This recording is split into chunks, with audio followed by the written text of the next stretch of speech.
बिस्मिल्लाहिर्रहमानिर्रहीम। हज़रत हुरैम बिन फातिक रज़ी अल्लाह ताला अन्हु बयान करते हैं, रसूल अल्लाह सल्लल्लाहु अलैहि वसल्लम ने फरमाया, जिस शख्स ने अल्लाह की राह में कुछ खर्च किया तो इसके लिए 700 गुनाह तक लिख दिया जाता है। मिशकातुल मसाबी हदीस नंबर 3826। हज़रत अबू इमामा रज़ी अल्लाह ताला अन्हु बयान करते हैं, रसूल अल्लाह सल्लल्लाहु अलैहि वसल्लम ने फरमाया, अल्लाह की राह में हैमा देना, अल्लाह की राह में हादम अनायत करना और अल्लाह की राह में अच्छी सवारी पेश करना सबसे अफजल सदका है। मिशकातुल मसाबी हदीस नंबर 3827।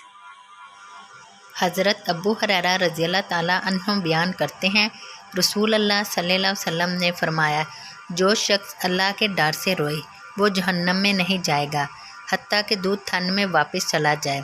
किसी बंदे पर अल्लाह की राह में पड़ने वाला गुब्बार और जहन्नम का धुआं इकट्ठे नहीं होंगे। इमाम निसाई ने दूसरी रिवायत में ये इजाफ़ा नकल किया है, मुसलमान के नथने में कभी भी जमा नहीं हो सकते, और इन्हीं की दूसरी रिवायत में है, बंदे के पेट में भी कभी जमा नहीं हो सकते और बंदे के दिल में बुखल और ईमान कभी इकट्ठे नहीं हो सकते। मिशकातुल मसाबी हदीस नंबर 3828।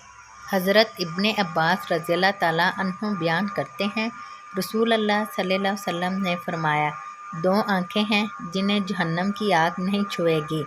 एक वो आँख जो अल्लाह के डर से रोई और दूसरी वो आँख जो रात के वक़्त अल्लाह की राह में पहरा देती है। मिशकातुल मसाबी हदीस नंबर 3829।